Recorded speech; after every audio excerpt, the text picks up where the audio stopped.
Buenas pessoal, hoje aqui então mais um vídeo, a gente está aqui com o Evandro, nós vamos falar sobre manutenções GNV.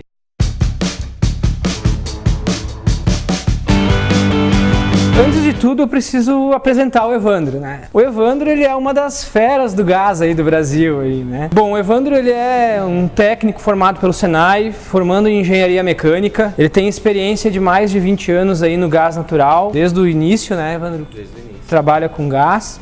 Ele trabalha na Manegás desde 2011. Hoje eu e ele somos sócios aqui da Manegás, a gente que toca a empresa aqui. Ele é o diretor técnico, é o cara que pega os pepinos, pega no dia a dia mesmo os problemas raiz do negócio aqui. Então nada mais pertinente do que fazer uma pergunta para ele aqui. Ele é a pessoa certa para responder isso sobre manutenção no gás. Dá bastante mesmo, cara. O pessoal fala muito que dá problema, gás dá mais manutenção em motores e tal. Importante a gente comentar que aqui na Manegás a gente faz em torno de 2.500 a 3.000 manutenções por ano de carros em geral. 99% carro a gás, né? Então a minha pergunta é o seguinte, o que tu observa, Evandro, que dá de manutenções nos carros a gás do dia a dia? Bom, olá a todos.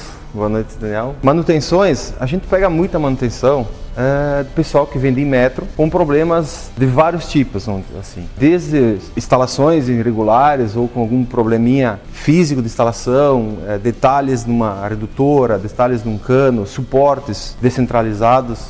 A gente pega bastante. Regulagens de emissões de gases, muito problema nisso, né? De regulagens de emissões, que tem que poluir um limite correto que o IMET exige. Então, relacionado a isso, a gente pega muito problema de emissões de gases e assim vai. A gente percebe que a grande maioria desses problemas é na própria regulagem do gás que interfere na injeção eletrônica da gasolina. Então, uma regulagem mal feita no gás, ou alguma coisa mal projetada na instalação, um furo de bico injetor, ocasiona muito problema em emissões e acaba reprovando no Inmetro. Ou se o pessoal passa no Inmetro por um detalhe de instalações, tem problemas no carro ou de média ou de partida a frio de manhã, problemas de pegar. Isso que eu geralmente mais pego. Ah, beleza.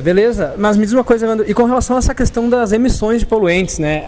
Eu observo que a gente pega bastante caso aqui de carros que reprovam emissões, né? E tem que trocar catalisador. E isso é uma manutenção mais cara e o pessoal se assusta um pouco e tal. Esses catalisadores, assim, tudo bem que é porque o carro tem que passar pela inspeção, por isso que acaba reprovando. Os carros a gasolina não precisam passar por isso e por isso também que não precisa trocar. Mas os catalisadores, o que tu define assim? Por que estraga um catalisador, que é uma coisa que assusta bastante o pessoal? Bom, o catalisador, na grande maioria dos problemas que a gente pega, ele estraga por alguns motivos. Primeiramente, o catalisador estraga quando a mistura do motor não foi queimada corretamente ou com excesso de combustível, a mistura e sobra combustível para o catalisador fazer a função dele, ou por falta de combustível, mistura pobre, que geralmente os mecânicos chamam mistura pobre no sistema de injeção de combustível e faz com que o catalisador aqueça demais e acaba estragando ele prematuramente. Então a gente tem vários casos de carros com 250 mil, 300 mil com catalisador original, fazendo a função dele,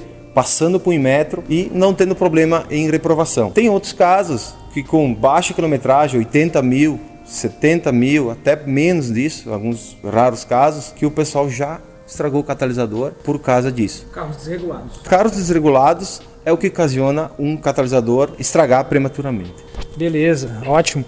E outra coisa que eu observo também, que tem muito carro que vem com a folhinha lá do Inmetro, reprovado por freio, por suspensão e acaba caindo aqui para nós, pelo fato de a gente trabalhar com gás e tal, a gente está acostumado a lidar com esse tipo de situação. Como tu enxerga isso? Tu acha que o gás é um problema ou tu acha que esse tipo de problema mais estrutural, freio, suspensão, pode ser um benefício arrumar isso também? O que tu acha a respeito disso? Acontece muito e o que acontece são problemas graves que tu pega aqui? Bom, a reprovação sobre freio ou suspensão ou alguma coisa grave no veículo, suspensão e freio são coisas que são razoavelmente graves, depende do que o Inmetro pega. Então a gente eu vejo pelo menos esse lado como reprovou no Inmetro em freio. É uma segurança para o cliente, já que ele foi fazer Inmetro por causa do gás, mas reprovou o carro por causa de freio. Talvez o cliente nem sabia que ele tinha problema de freio, então o Inmetro vai lá e vê esse problema, acaba vindo para uma oficina convertedora e acaba agregando junto o serviço. Então é uma coisa,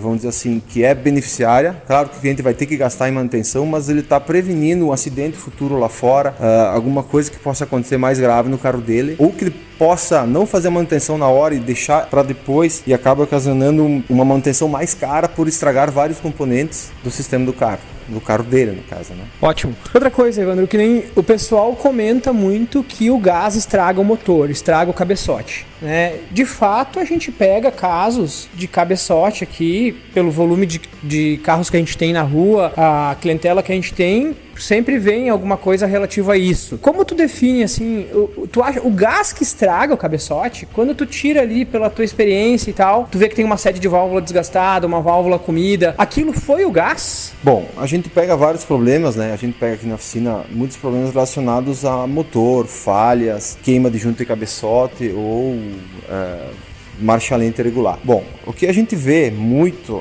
em cabeçote que estrague, ou cabeçotes que pouco tempo de uso acabam prematuramente vindo a ocasionar falhas ou emissões de gases elevadas, que nem eu falei anterior, são relacionadas muito à combustão. Combustão errada, Daniel. Combustão que não seja especificamente estequiométrica, mistura errada, causa um problema em cabeçote. Temos aquecimento de motor, se o motor não trabalha estequiometricamente correto, né? Danificando o sede de válvula. Então, a gente pega muitos casos de um simples detalhe de furação de bico correto, acaba ocasionando uma mistura irregular na regulagem, ou um equipamento bom instalado, uma marca boa, mas algum detalhe que o cara não conseguiu resolver numa regulagem ou num detalhe de furação de bico, acaba ocasionando um aquecimento em um dos cilindros, por exemplo, por um detalhe de furação, e acaba gastando aquele cilindro, um dos 4 cilindros, né? O motor tem 4 cilindros, um dos 4 cilindros acaba ocasionando uma mistura incorreta na combustão e acaba ocasionando uma falha prematuramente naquele cilindro e naquelas válvulas do cabeçote. E me diz uma coisa, cara, e assim, ó, quanto à questão, assim, do cliente, tá? Se tu fosse recomendar, tem o pessoal que nos assiste, é gente que tem interesse em botar gás, quer tirar as dúvidas e tem, às vezes, muito medo de que esse carro venha a estragar o motor botando gás. O que tu recomenda? Tu tem alguma dica que tu daria pro cliente fazer para que isso não venha a estragar? O que tu sugere um cara que vai botar gás, por exemplo, qual que é a dica para ele não ter problema? Por exemplo, além de sempre, como eu digo nos vídeos, colocar um kit bom, completo, bem instalado. Beleza. Tendo isso, o que o cliente precisa ter para que ele não venha a ter problemas no carro? Primeiramente, tem que procurar uma convertedora credenciada por Inmetro, que faça uma pesquisa de mercado, onde tem uma convertedora que já tenha um mercado, há um bom tempo no mercado, convertendo. Não pegar algumas convertedoras que aparecem, ficam um tempo bom no gás e depois desaparecem e deixam seus clientes a ver navios. Então, assim, procurar saber o conhecimento, conhecer o gás, como é que funciona, conhecer os componentes, estudar sobre isso aí, tentar entender um pouco disso. Mantém dia vela, essas coisas, o que tu acha? Pode cortar aqui, essa minha interrupção.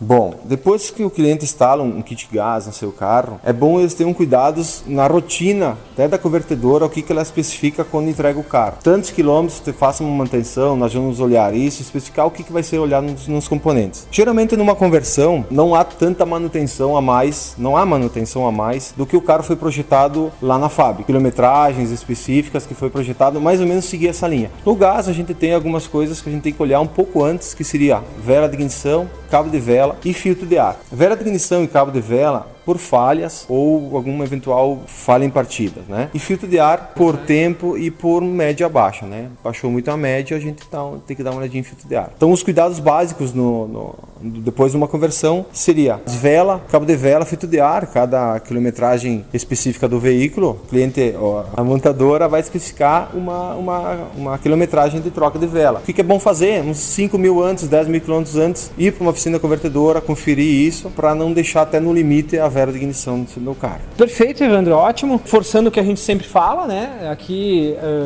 até no vídeo ali, se o pessoal procurar sobre a entrega técnica, tem um videozinho nosso ali que é a entrega técnica, que é basicamente a entrega que a gente faz para o cliente aqui no final, na hora que a gente entrega o veículo para o cliente, a gente dá uma série de recomendações. E isso, justamente o que o Evandro falou, é uma das principais, que é cuidar de vela, filtro de ar, dentro das especificações que foi sugerido pela fábrica. Quer usar o bom senso e antecipar um pouquinho, uma vela que vai durar 25 mil quilômetros pelo manual, o cara quer trocar com 20 mil, cara, é muito saudável. A vela é o termômetro do motor, né? Então, é isso aí. Evandro, muito obrigado.